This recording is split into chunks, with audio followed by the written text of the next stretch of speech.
नमस्कार,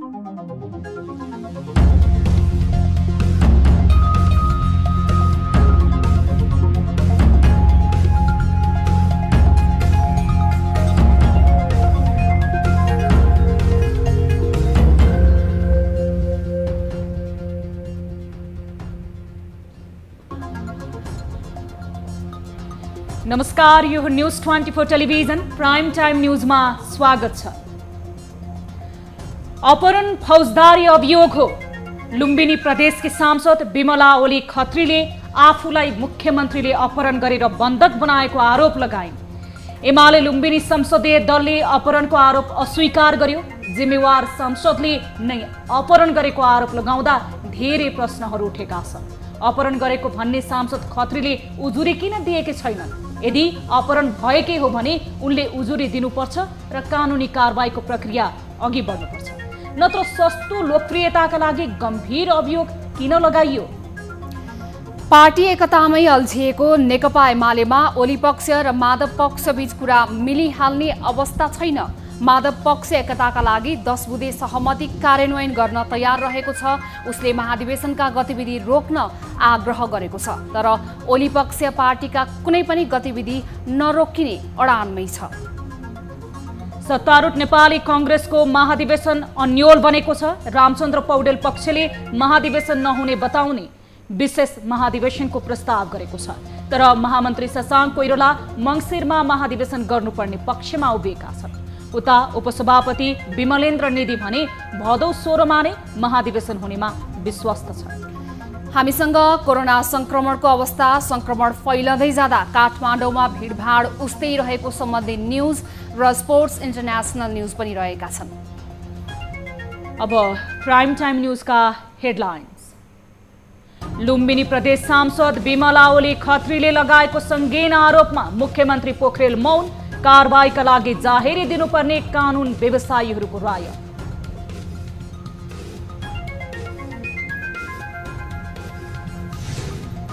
कांग्रेस महाधिवेशन गन्जागोलमा पौडेलले मागे विशेष महाधिवेशन भदौमै हुने निधिको दाबी। मङ्सिरमा गर्न महामन्त्री कोइरालाको प्रस्ताव। एमाले एकता भने अझै अलमलमा।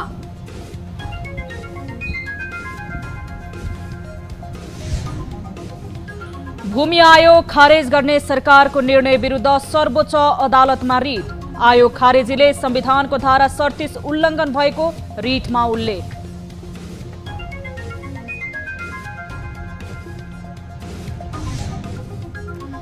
पछिल्लो 24 घण्टामा 3729 जनामा कोरोना संक्रमण पुष्टि। कोरोना विरुद्धको भेरोसेल खोपको दोस्रो डोज लगाउने अभियान सुरु।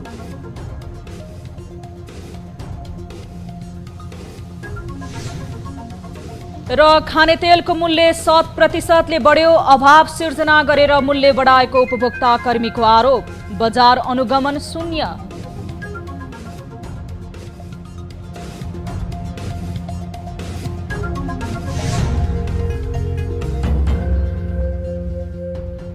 हामी निरन्तर न्यूजमा छौं। सरकारको साझा न्यूनतम कार्यक्रम र कार्यविधि तयार गर्न गठित कार्यदलले प्रतिवेदन प्रधानमन्त्री शेरबहादुर देउवा सहमति गठबन्धनका शीर्ष नेताहरूलाई बुझाएको छ। आपसी संवाद, सहमति र सहकार्य मार्फत गठबन्धनको संस्कृति विकास गर्न भन्दै कांग्रेस, माओवादी केन्द्र र जनता समाजवादी पार्टी नेपाल साझा न्यूनतम कार्यक्रममा सहमत भएका हुन्।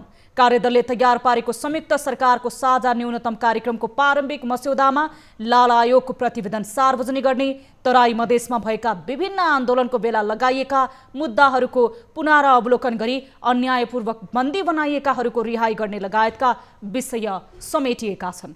त्यस्तै सरकार र तत्कालीन नेकपा माओवादी बीच भएको बृहत शान्ति सम्झौता तथा मधेस आन्दोलन लगायत विभिन्न पक्षसँग भएका सहमति र सम्झौताको कार्यान्वयन गर्ने पनि साझा कार्यक्रममा उल्लेख गरिएको छ।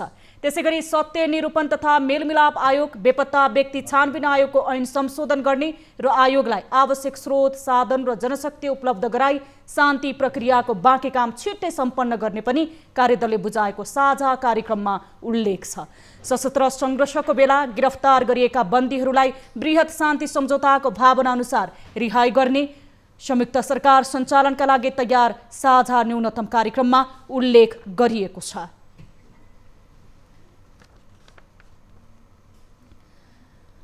नेकपा एमालेका वरिष्ठ नेता माधव नेपाल समूह सरकारमा सहभागी नहुने भएको छ। काठमाडौँमा 2 दिनसम्म चलेको नेपाल पक्षको केन्द्रीय समिति बैठकपछि नेपाल समूहले सरकारमा नजाने निष्कर्ष निकालेको हो। हाम्रो कारणले होइन, हामीले सरकारमा जान्छौँ भनेको छैनौँ। हाम्रो कारणले किन रोकेको छ? हाम्रो कारणले रोकेको छैन। अध्यक्ष केपी शर्मा ओली नेतृत्वको सरकार हटाउन भूमिका खेलेको नेपाल समूहलाई सरकारमा लैजान प्रधानमन्त्री शेरबहादुर देउवा र माओवादी केन्द्रका अध्यक्ष पुष्पकमल दाहाल प्रचण्डले आग्रह गर्दै आएका छन्। तर नेपाल पक्षले पार्टी एकतामै अहिलेको प्राथमिकता भएको भन्दै सरकारमा नजाने बताएको हो। नेकपा एमालेका वरिष्ठ नेता माधव कुमार नेपाल पक्ष पार्टी एकताको लागि लचक देखिँदा अध्यक्ष केपी शर्मा ओली पक्ष भने थप गरम देखिएको छ।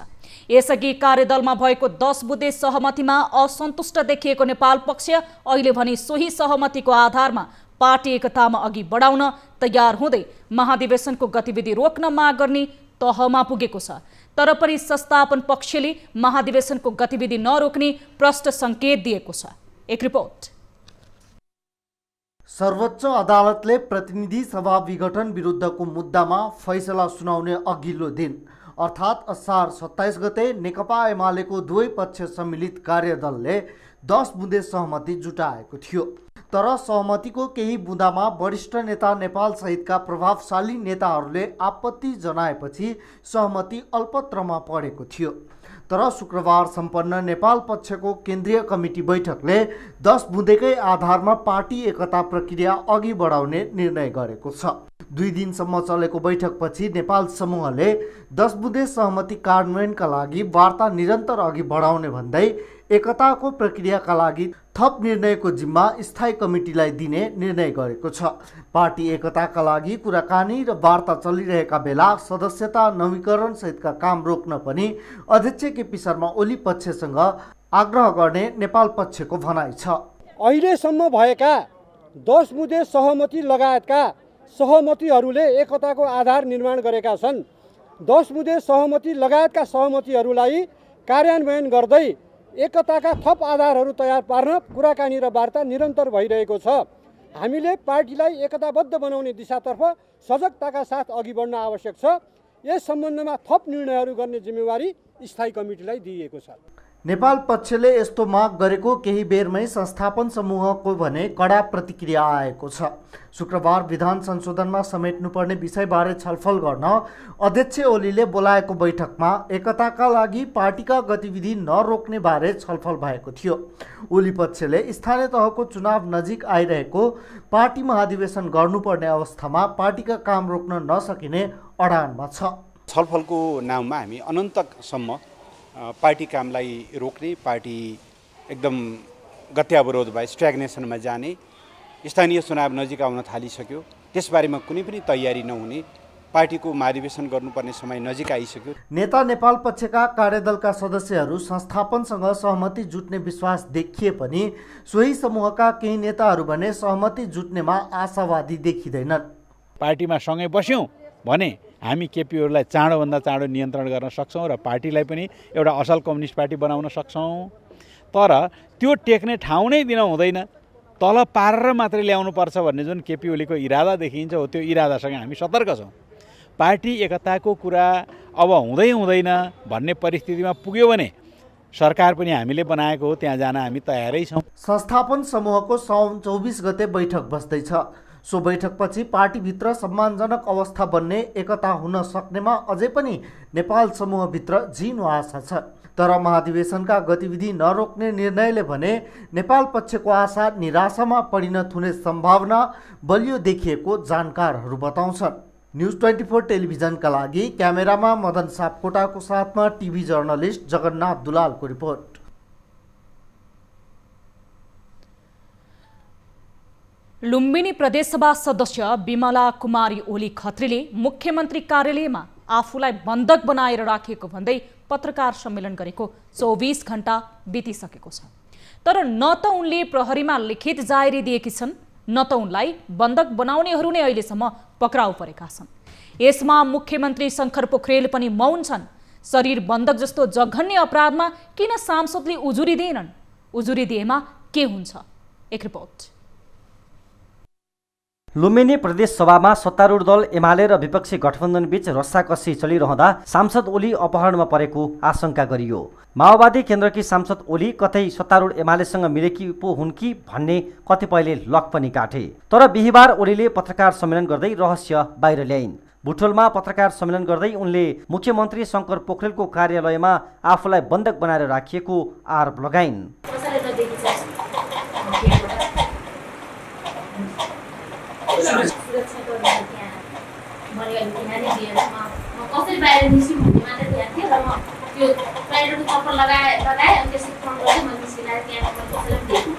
कानुनका जानकारहरू सांसद ओलीले पत्रकार सम्मेलन गरेर लिखित रूपमै शरीर बन्धकमा राखेको कुरा जानकारी गराएकाले सत्यकै नजिक रहेको मान्न सकिने बताउँछन्।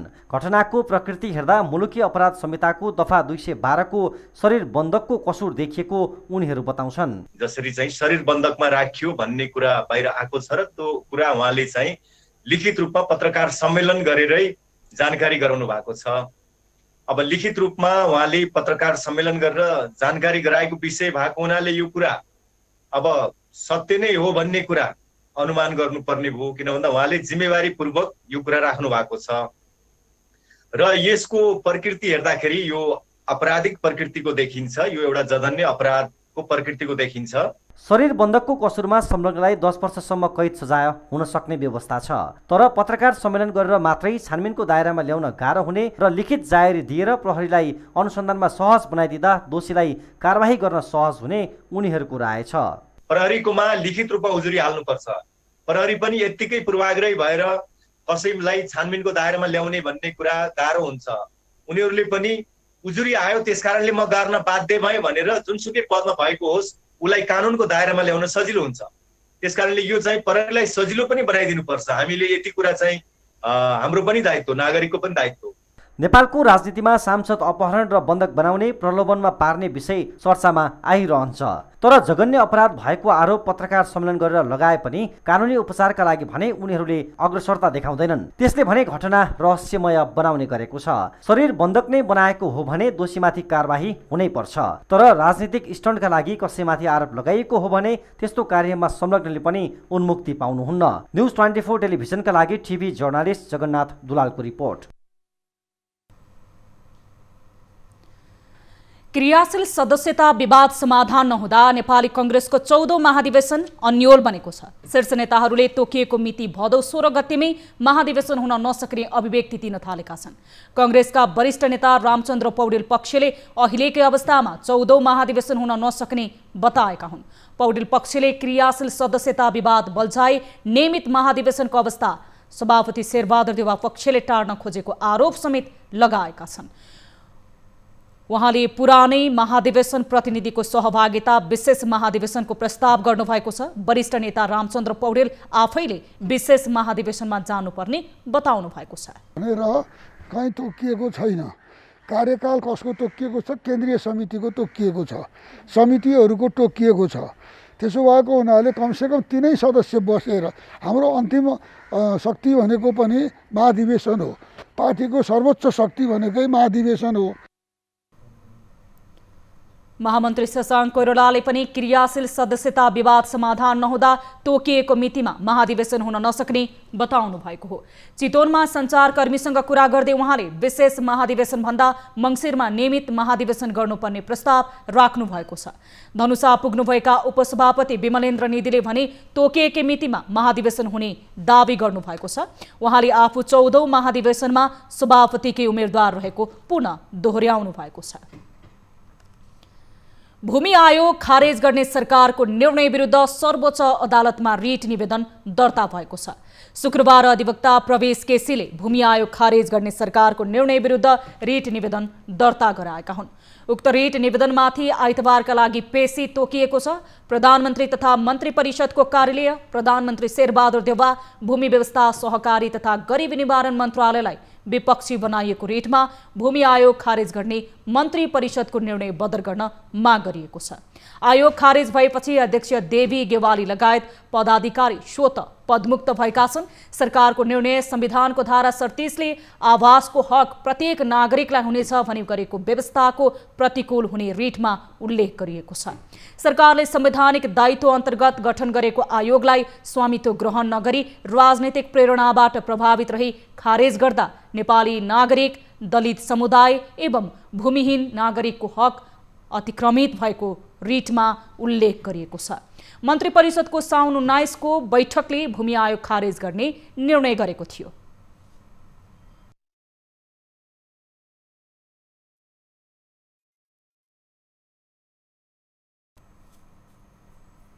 हामी निरन्तर न्यूजमा छौं।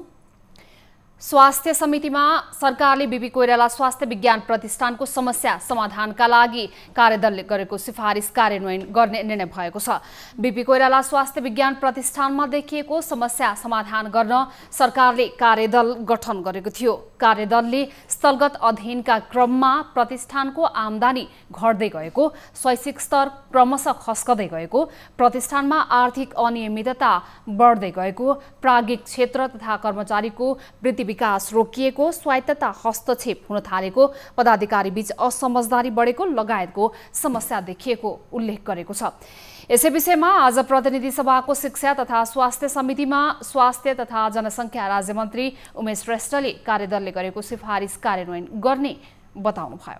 सर्भिसहरू चाहिँ कमी भएको चाहिँ सबैले अनुरोध गरेको छ, सरकारले पनि अनुरोध गरेको छ, जनताले पनि अनुरोध गरेको छ।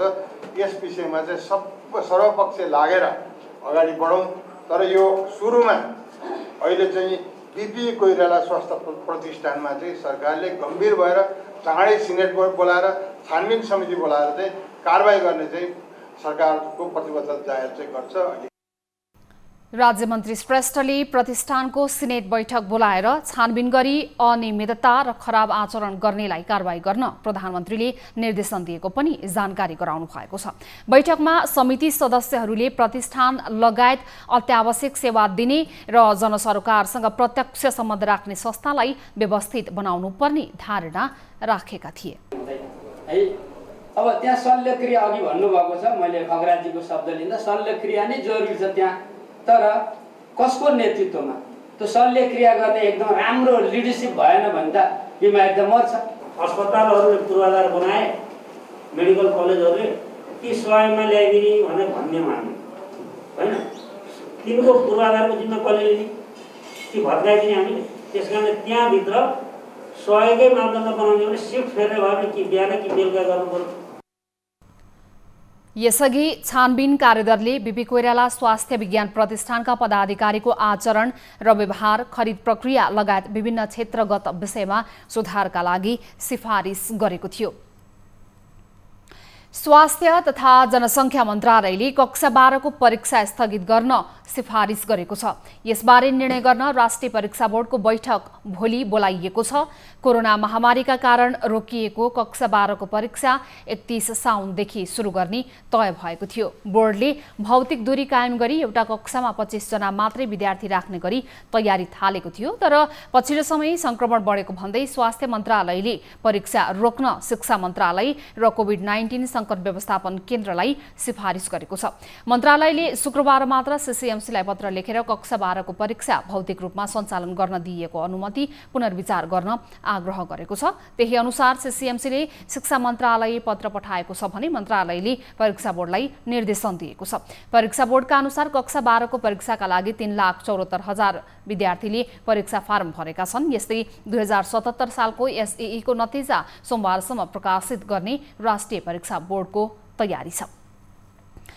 नेपालमा शुक्रबार थप 3,729 जनामा कोरोना संक्रमण पुष्टि भएको छ।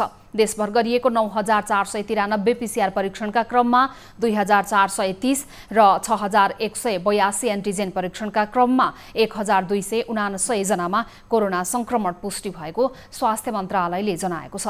यो सँगै नेपालमा कोरोना संक्रमितको संख्या 7,77,589 पुगेको छ। त्यस्तै कोरोनाका कारण थप 25 जनाको मृत्यु भएको छ। हालसम्म नेपालमा 10,019 जनाको कोरोनाका कारण मृत्यु भएको छ। त्यस्तै थप 1885 संक्रमित कोरोना मुक्त हुँदा हालसम्म नेपालमा 6,65,548 जना कोरोना मुक्त भएका छन्। हाल नेपालमा 34,942 सक्रिय संक्रमित आइसोलेसनमा र 356 जना क्वारेन्टिनमा रहेका छन्। हालसम्म नेपालमा 36,65,835 वटा PCR र 3,49,543 वटा एन्टिजेन परीक्षण गरिएको मन्त्रालयले जनाएको छ। कोरोना संक्रमणको जोखिममा परेका नागरिकलाई प्राथमिकताका आधारमा खोप दिने व्यवस्था गर्न राष्ट्रिय सभाका सदस्यले माग गरेका छन्। शुक्रबार बसेको राष्ट्रिय सभाको बैठकमा उनीहरूले तेस्रो लहरको कोरोनाको उपचारका लागि स्वास्थ्य संस्थामा तयारी गर्ने व्यवस्था मिलाउन पनि सरकारको ध्यानकर्षण गराएका छन्।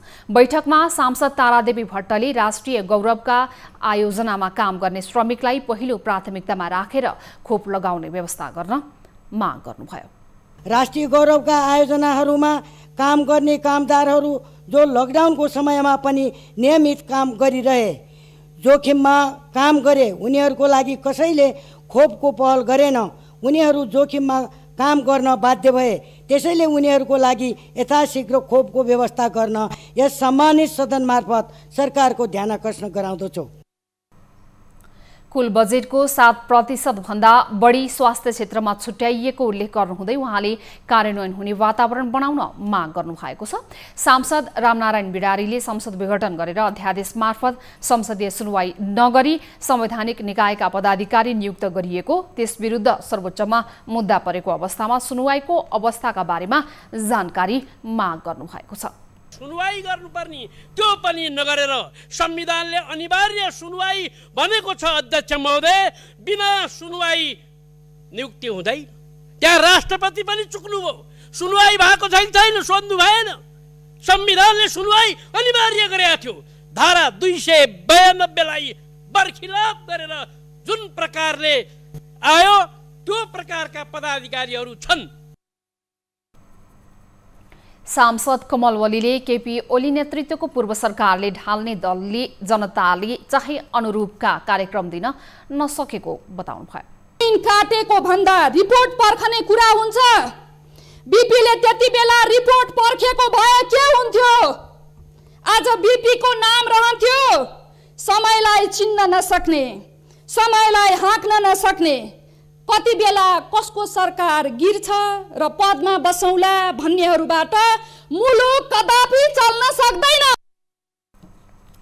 बैठकमा प्रधानमन्त्री शेरबहादुर देउवाका तर्फबाट कानुन, न्याय तथा संसदीय मामिला मन्त्री ज्ञानेन्द्र कार्कीले खाद्य स्वच्छता तथा गुणस्तर विधेयक 2077 पेश गर्नुभएको छ। त्यस्तै प्रधानमन्त्री देउवाका तर्फबाट मन्त्री कार्कीले निर्वाचन आयोग नेपालको वार्षिक प्रतिवेदन 2076-77 सभामा पेश गर्नुभएको छ। बैठकमा राष्ट्रिय सभाका सचिव राजेन्द्र फुयालले प्रतिनिधि सभाबाट सन्देशसहित प्राप्त लोकसेवा आयोग विधेयक 2075 सभा समक्ष टेबल गर्नुभएको छ।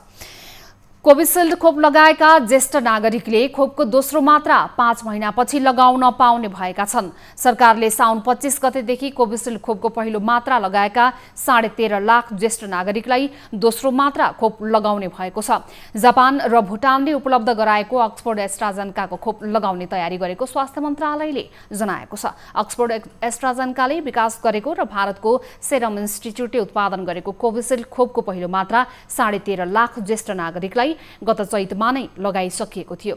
स्वास्थ्य मन्त्रालयले दोस्रो मात्रा 12 सातामा लगाउनु पर्ने भने पनि भारतबाट खरिदको खोप उपलब्ध नभएपछि एउटै फर्मुला भएको अक्सफोर्ड एस्ट्राजेनेकाको खोप लगाउने निर्णय गरिएको छ।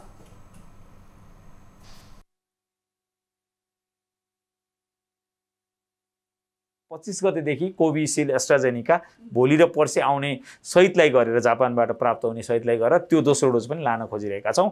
हामीसँग जति उपलब्ध जनशक्तिहरूको व्यवस्थापन गरेर गर्नुपर्ने छ।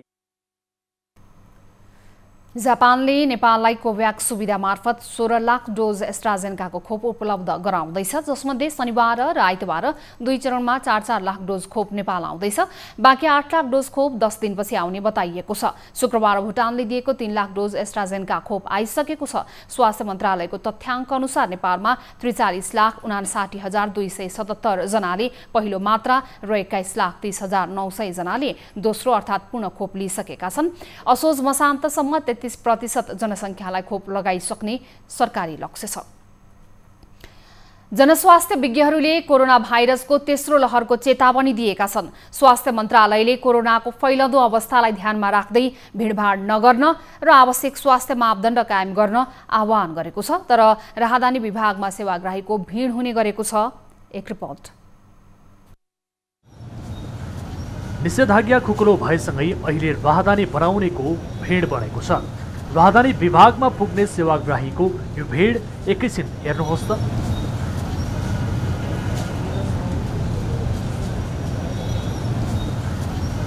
यो दृश्य हेर्दा लाग्छ राहदानी विभाग पुग्ने सेवाग्राहीलाई कोरोना संक्रमण फैलन सक्ने कुनै चिन्ता नै छैन। निषेधाज्ञा खुकुलो भएसँगै हरेक दिन यस्तै भिडभाडको दृश्य देखिने यो कार्यालयमा न भौतिक दूरी कायम गरिन्छ न त्यहाँ पुग्ने सेवाग्राही मध्ये अधिकांशले मास्कको समुचित प्रयोग नै गरेका छन्।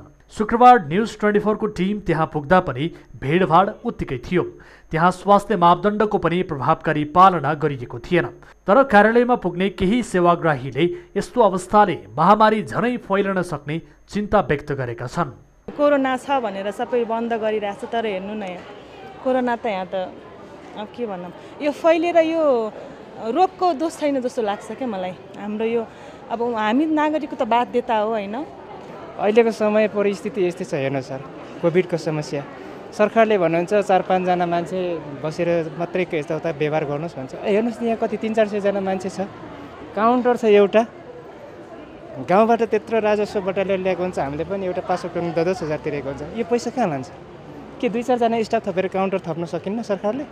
जनताको लागि त्यति सुविधा दिन सक्नुहुन्न? प्रहरी रिपोर्टमा छाप हान्न, नाता प्रमाणित गर्न तथा राहदानी बनाउनै पुग्नेहरूका कारण दिनहुँ विभागमा सेवाग्राहीको लामो लाइन देख्न सकिन्छ, जुन उनीहरूको बाध्यता पनि हो।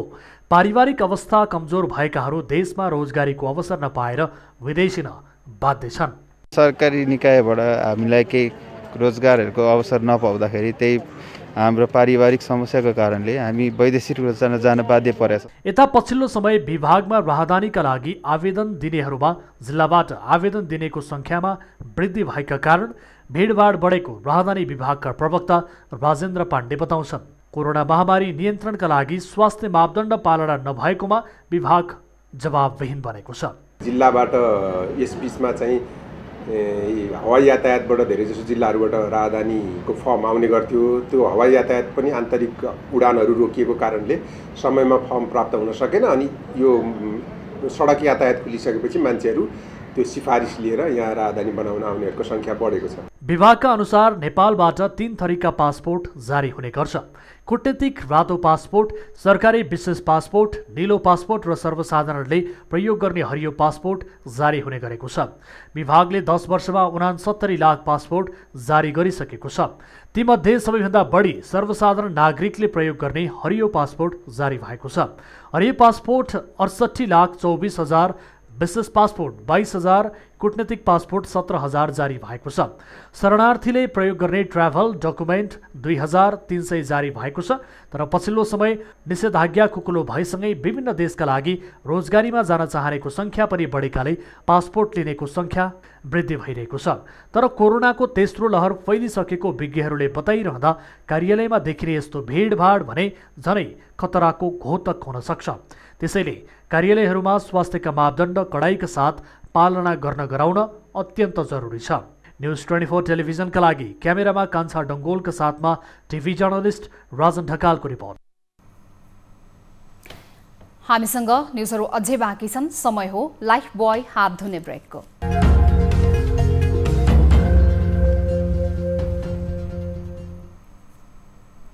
हामी निरन्तर न्युजमा छौं। बजारमा खानेतेलको मूल्य 100% महँगिएको छ। खानेतेलको मूल्य गत असोज कार्तिक महिना यता लगातार बढेको छ। ठूला व्यापारीको बजारमा 100% मूल्य बढाउँदा पनि बजार अनुगमनको जिम्मेवारी पाएको सरकारी निकाय मौन छ। भान्सामा दैनिक प्रयोग हुने तेलको मूल्य बढेपछि सर्वसाधारणको आक्रोश सडकदेखि भान्सासम्म पोखिएको छ। एक रिपोर्ट। सर्वसाधारणको भान्सामा दैनिक प्रयोग हुने खाने तेलको मूल्य 6 महिनाको अवधिमा 100% भन्दा बढीले बढेको छ। बजारमा तोरी, भटमास र सनफ्लावर सबै ब्रान्डको तेलमा 70% देखि 100% भन्दा बढीले मूल्य बढेको हो। नेपालमा विभिन्न मुलुकहरूबाट कच्चा तेलको आयातमा संलग्न उत्पादक तथा आयातकर्ताहरूले खाने तेलको मूल्य बढाएका हुन्। गत कार्तिक मङ्सिर महिनामा भटमासको तेल प्रति लिटर 165 रुपियाँ थियो, अहिले बढेर 265 भन्दा बढी पुगेको छ। तोरीको तेल प्रति लिटर 210बाट बढेर 290 देखि 330 सम्म पुग्यो। सनफ्लावर तेलको मूल्य 165बाट बढेर अहिले 270 भन्दा बढी पुगेको छ। नेपालमा क्यानाडा, अफ्रिका, मलेसिया लगायतका देशहरूबाट कच्चा तेलको आयात हुने गर्छ। केही तेल उत्पादकहरूले पाम आयल ल्याएर रिफाइनिङ गरी बजारमा विभिन्न ब्रान्डको तेल बिक्री गर्ने गरेको उपभोक्ताहरूको गुनासो छ। खाने तेलको मूल्य केही महिना यता अचाकली बढेपछि सर्वसाधारण उपभोक्ताहरूको भान्सा महँगिएको छ। खाने तेलको मूल्य लगातार बढेको उनीहरूको गुनासो छ। सामान्यतया काम गरेर खाने मान्छेहरूलाई त धेरै नै गाह्रो छ अहिले है। अब 1500-1600 रुपियाँ पर्ने बक्साको तेल अहिले 2600-2700 पुगिसकेको छ। गाह्रै भइरहेछ नि, अब महँगाई भएपछि त सबैलाई गाह्रो भइहाल्छ नि। केही उद्योगहरूले स्वदेशी उद्योगको नाममा विभिन्न मुलुकहरूबाट भटमास, तोरीको कच्चा तेल आयात गर्ने र भारततर्फ अवैध रूपमा कच्चा तेलको निकासी गर्ने गरेको कारणले गर्दा पनि नेपालमा खाने तेलको अभाव सिर्जना गरी ठुला व्यापारीहरूले मूल्य बढाएका हुन्। नेपालमा 30 भन्दा बढी विभिन्न ब्रान्डका तेलका उद्योगहरू छन्। नेपाली उद्योगहरूले कच्चा तेलको आयात गरी नेपालमा प्याकेजिङ र रिफाइनिङ मात्र गर्छन्। उनीहरूले स्वदेशी उद्योगको नाममा फाइदा मात्र लिने गरेका छन्। ठुला व्यापारी र आयातकर्ताहरूले खाने तेलमा कार्टेलिङ गर्दा वाणिज्य आपूर्ति विभाग लगायतका सरकारी निकायहरूले बजारमा अनुगमन नगरेको बजारका जानकारहरू बताउँछन्। करिब 100% नै बढेको देखियो। अब लास्ट इयरको चाहिँ दसैँतिरको मार्केट प्राइस हेर्ने हो भने त्यो बेला सनफ्लावर तेल 165 सम्ममा बेचेको जस्तो मलाई लाग्छ होइन। त्यसरी चाहिँ सोयाबिन तेल 155मा बेचेको हो भने अहिले सनफ्लावर तेलको चाहिँ 265 अनि चाहिँ सोयाबिन तेलको चाहिँ 255 छ। सर्वसाधारणको दैनिक भान्सामा अत्यावश्यक रूपमा प्रयोग हुने खाने तेलको मूल्य रातारात बढ्दा पनि सरकारी निकायले पत्तो पाएको छैन। बजार अनुगमन गर्ने निकायहरू ठुला व्यापारीको गोदामसम्म पुग्ने हिम्मत गर्न सक्दैनन्। खाने तेलको मूल्य 6 महिनाको अवधिमा दोब्बरले बढेको छ, तर पनि नियामक निकायले पत्तो पाएको छैन। न्युज 24 टेलिभिजनको लागि क्यामेरामा अशोक मानन्दरको साथमा नवराज चालिसे। सङ्घीय सरकारले भूमि सम्बन्धी समस्या समाधान आयोग विघटन गरेपछि कञ्चनपुरका केही स्थानीय तहले आफू अन्तर्गतका भूमि सम्बन्धी इकाइको क्षेत्राधिकार भित्रका कामलाई निरन्तरता दिएका छन्। सरकारले भूमि सम्बन्धी समस्या समाधान आयोग विघटन भएपछि पनि कञ्चनपुरको बेदकोट नगरपालिकाले साउन 20 गतेदेखि जग्गा नाप जाँचको कार्य सुरु गरेको छ। दशकौंदेखि जमिनको उपभोग गरिरहेका सुकुम्बासी तथा भूमिहीन नागरिकहरूले गुनासो गरेका छन्। त्यस्तो स्थगित गर्नु हुँदैन र हामीहरूको बसोबासको दायित्व दिनुपर्छ भन्ने मेरो अपिल हो। भूमि सम्बन्धी हामीलाई साह्रै चिन्ता भयो, साह्रै गाउँलेलाई चिन्ता भएको कुरा हो। आज चाहिँ नगरपालिकाले उद्घाटन गर्नाले अलिकति आशा। हिजो राति चाहिँ उहाँ परमादेशको सरकारले विघटन गर्यो भन्ने सुनेको छ। आयोग विघटन गर्यो, प्रतिनिधि विघटन गरेको भए सर्वोच्च जानुपर्ने थियो या केही हुने थियो। यो त चाहिँ आयोग विघटन गरिदियो, अब आशा टुट भयो।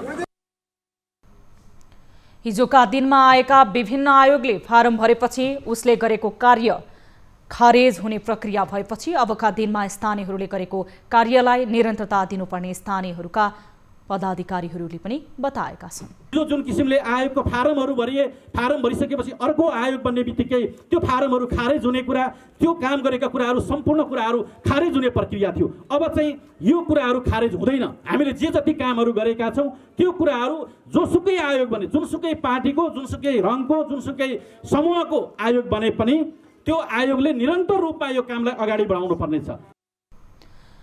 विगतको सरकारबाट जनहितका लागि गठन गरी तीव्रताका साथ काम गरिरहेको भूमि सम्बन्धी समस्या समाधान आयोगलाई वर्तमान संघीय सरकारले राजनीतिक प्रतिशोधकै कारण विघटन गर्नु गलत भएको टिप्पणी गरेका छन्। यो निर्णय जो जनताको पक्षमा थियो, जनताको हितमा थियो, यो निर्णयलाई बदर गर्ने काम गरिकन भूमि सम्बन्धी समस्या समाधान आयोग विघटन गरेको कुरा हामीले सुनेका छौँ। यो घोर भत्सना योग्य छ, जनविरोधी कार्य छ। वर्तमान संघीय सरकारद्वारा भूमि सम्बन्धी समस्या समाधान आयोग विघटन गरिएकोमा सरकारवालाहरूले चिन्ता व्यक्त गरेका छन्।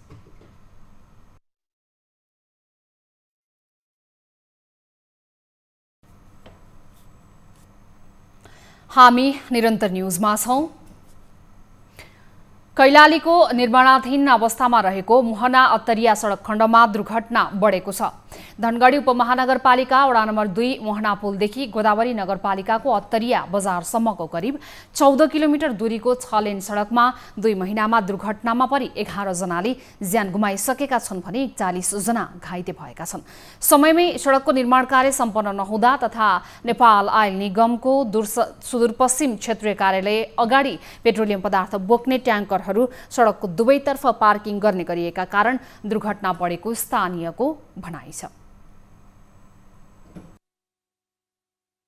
धेरै दुर्घटनाहरू पनि भइरहेका छन्। अहिले जो के भन्छ नि सिमेन्टका ठुल्ठुला पोलहरू राखिएका छन् हजुरको, अहिले पार्किङ गर्दाखेरि केही यो मिस्त्रीहरू कसैले रोडकै किनारमा त्यो बाहिरै बनाइरहेछन् हजुरको। जस्तै अब ट्याङ्करहरूले धेरै अप्ठ्यारो पारेको छ। यसलाई पनि व्यवस्थित चाहिँ हुनु पर्यो। आफ्नो मनमर्जीले चाहिँ यातायातका साधनहरू चाहिँ पार्किङ गरिरहेका अवस्थाहरू छ। अब त्यसमा कयौं घटनाहरू चाहिँ अहिले सडक यो 6 लेन सडकमा अस्तव्यस्त भइसकेपछि थुप्रै दुर्घटनाहरू पनि निम्तिएका छन्। यता नेपाल आयल निगम सुदूरपश्चिम प्रादेशिक कार्यालय धनगढीले भने व्यवस्थित पार्किङ नभएका कारण बाध्य भएर सडकमै पार्किङ गर्न नेपाल आयल निगम यस सुदूरपश्चिम सम्बन्धमा प्रयासहरू गरे तापनि प्रयासले सार्थकता पाउन नसकेको यथार्थ हो। उता उक्त सडकको सम्पूर्ण निर्माण कार्य 2 वर्ष पहिला नै सम्पन्न हुनुपर्ने हो, तर हालसम्म 85% कार्य मात्रै सम्पन्न भएको छ। समयमा काम हुन नसक्दा पनि सडक दुर्घटना बढेको ट्राफिक प्रहरीको भनाइ छ। जुन अन्डर कन्स्ट्रक्सन छ र अब यसको चाहिँ साइडमा चाहिँ ट्याङ्करहरू जुन पार्किङ छन् चटकपुरमा, त्यो कारणले पनि एउटा दुर्घटना बढेको छ भने अर्को कारण चाहिँ 6 लेनमा छाडा चौपाइहरू पनि धेरै भयो।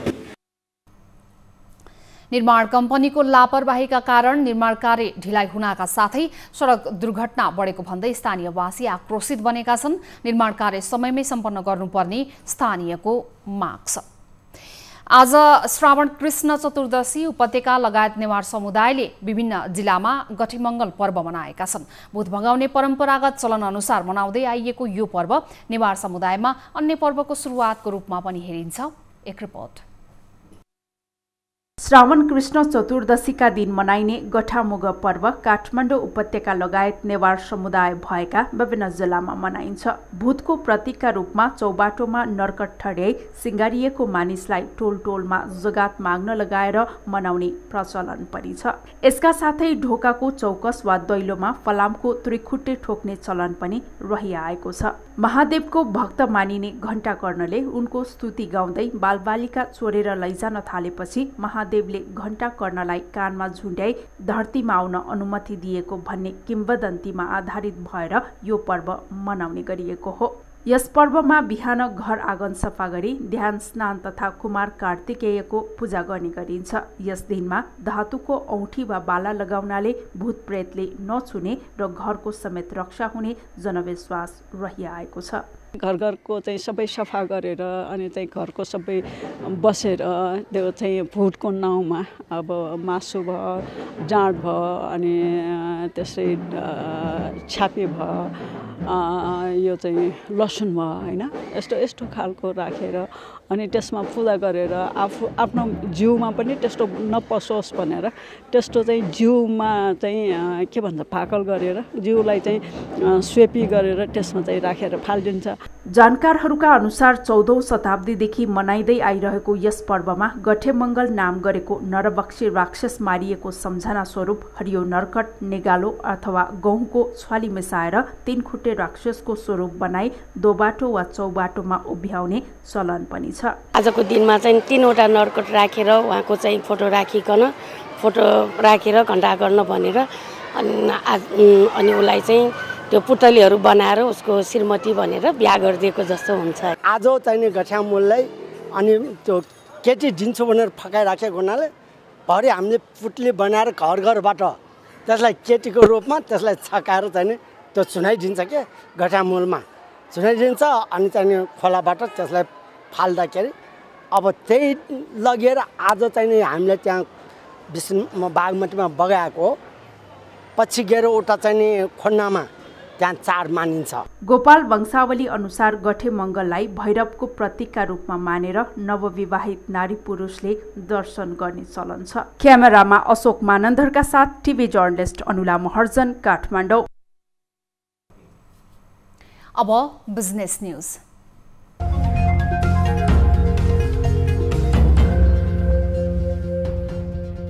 उपभोक्तालाई म्याद गुज्रिएको बटरबाट बनेको घिउ बिक्री गरेको विषयमा कृषि तथा पशुपक्षी विकास मन्त्रालयले दुग्ध विकास संस्थान डीडीसीसँग स्पष्टीकरण माग गरेको छ। घटनाबारे यथार्थ विवरण मन्त्रालयलाई पेश गर्न डीडीसीलाई 4 दिनको समय दिइएको मन्त्रालयले जनाएको छ। म्याद सकिएको बटर बिक्री प्रकरणमा डीडीसीलाई स्पष्टीकरण सोधिएको मन्त्रालयले जनाएको छ। डीडीसीको लिखित जवाबपछि बटर प्रकरणमा मन्त्रालयको धारणा सार्वजनिक गरिने पनि मन्त्रालयले जनाएको छ। नेपाल स्टक एक्सचेन्ज नेप्सेमा 5 कम्पनीको बोनस शेयर सूचीकृत भएको छ। शुक्रबार Prudential insurance, Reliance finance, NADEP micro finance, forward लघुवित्त र मिथिला लघुवित्तको गरी 34,18,689 किता बोनस शेयर नेप्सेमा सूचीकृत भएको हो।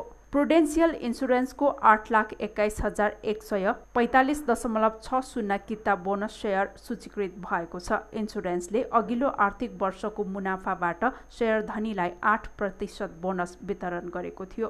उक्त बोनस शेयर शुक्रबार नेप्सेमा सूचीकृत भएको हो। रिलायन्स फाइनान्सको पनि 8,32,416.06 किता बोनस शेयर नेप्सेमा सूचीकृत भएको छ। फाइनान्सले अघिल्लो आर्थिक वर्षमा शेयरधनीलाई 10% बोनस शेयर वितरण गरेको थियो। यस्तै नाडेप लघुवित्तको 3,68,000 किता, फरवार्ड माइक्रो फाइनान्सको 12,51,038.50 किता र मिथिला लघुवित्तको 1,46,089.01 किता बोनस शेयर नेप्सेमा सूचीकृत भएको छ। गत आर्थिक वर्षको मुनाफाबाट शेयरधनीलाई नाडेपले 10%, फरवार्डले 25% र मिथिलाले 12% बोनस शेयर वितरण गरेको थियो। उक्त बोनस शेयर नेप्सेमा सूचीकृत भएको हो। शेयरधनीको डिम्याट खातामा आएपछि उक्त बोनस शेयर दोस्रो बजारमा किनबेच गर्न सकिनेछ। विराटनगर भन्सार भएर 20 करोड 72 लाख मूल्य बराबरको सुपारी आयात भएको हो। सुपारी आयातबाट विराटनगर भन्सार कार्यालयले 10 करोड 44 लाख 12 हजार रुपैयाँ भन्सार राजस्व सङ्कलन गरेको जनाएको छ। तेस्रो मुलुकबाट सुपारी आयात बन्द गरिएको अवस्थामा गत चैत्र महिनामा वाणिज्य विभागले 25,000 मेट्रिक टन सुपारी आयातको कोटा वितरण गरेको थियो। गत असार 31 गतेसम्ममा वाणिज्य विभागले तोकेको कोटा मध्येबाट सुपारी आयात भएको विराटनगर भन्सार कार्यालयले जनाएको छ। वाणिज्य विभागले त्यो कोटाको अवधि तोकिदिएको छ र त्यो अवधि चाहिँ यो असारको 31 गते अर्थात् जुलाई 15सम्म सिपमेन्ट भएका कन्साइनमेन्टहरू चाहिँ सुपारीहरू चाहिँ अब त्यो पैठारी गर्न आदेश दिएको छ। तेस्रो मुलुकबाट आयात भएको सुपारीमा प्रति केजी 45 रुपैयाँ भन्सार शुल्क, 5% अन्त शुल्क र 13% भ्याट लाग्ने गर्दछ। सुपारीमा कोटा नतोकिएको अघिल्लो आर्थिक वर्ष 76-77मा विराटनगर भन्सार कार्यालयबाट 79 करोड 57 लाख 50 हजार मूल्य बराबरको 5,777 मेट्रिक टन सुपारी आयात भएको थियो। गत वर्ष सुपारी आयातमा कोटा तोकिएको थियो। चालु आर्थिक वर्षमा सुपारीमा कोटा नतोक्न सुनसरी मोरङका सुपारी आयातकर्ताहरूले सरकारसँग माग गरेका छन्।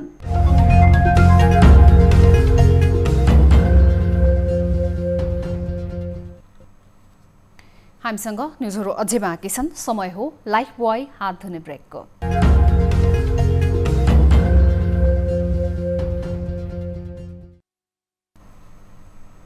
हामी निरन्तर न्युजमा छौं। अब प्राइम टाइम न्युज सक्नु अघि अहिलेसम्मका हेडलाइन्स फेरि एकपटक।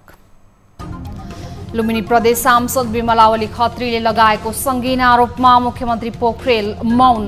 कारबाहीका लागि जाहेरी दिनुपर्ने कानुन व्यवसायीको राय।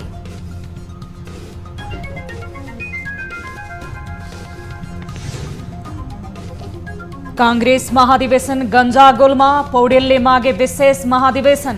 भदौमे हुने निधिको दाबी। मंसिरमा गर्ने महामन्त्री कोइरालाको प्रस्ताव।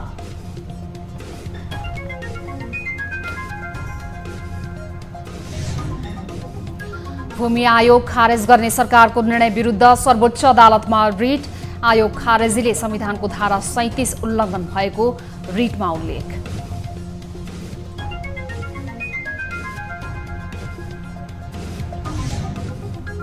पछिल्लो 24 घण्टामा 3729 जनामा कोरोना संक्रमण पुष्टि। कोरोना विरुद्धको भेरोसेल खोपको दोस्रो डोज लगाउने अभियान सुरु।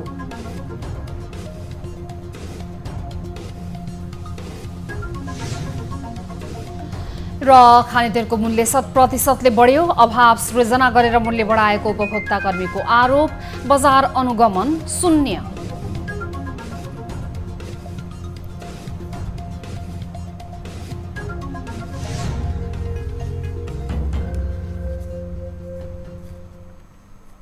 प्राइम टाइम न्युज अहिलेलाई यति नै। जाँदै ताली र गालीका लागि हाम्रो प्रश्न।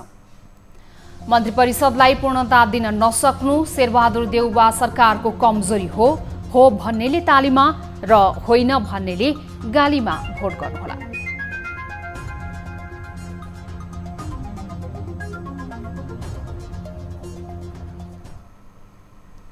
थप न्युजको लागि हाम्रो वेबसाइट www.news24nepal.com हेर्न नभुल्नुहोला। साथै तपाईले हामीलाई फेसबुक, ट्विटर र युट्युबमा पनि फलो गर्न सक्नुहुनेछ। यस्तै मोबाइल, फाइबर वा इमेल मार्फत न्युज 24 को हेल्प डेस्कमा कुनै पनि समस्या र गुनासाहरू छन् भने टिपाउन सक्नुहुनेछ। हामी निरन्तर न्युजमा छौं। नमस्ते।